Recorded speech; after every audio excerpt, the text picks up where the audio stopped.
How to delete profile cover photo on Facebook. Hello and welcome to our channel Whizz. In this tutorial, I'm going to show you how you can easily delete your profile cover photo on your Facebook app. So please watch till the end to properly understand the tutorial. So first, open up your Facebook app, and then once you're on your Facebook, you have to tap on your profile picture or the three lines here, and then tap on your name.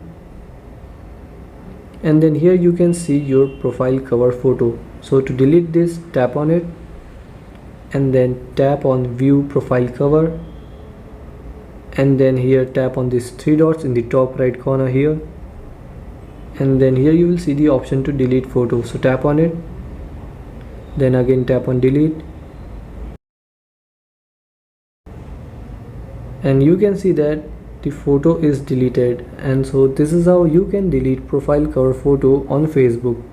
Thanks for watching.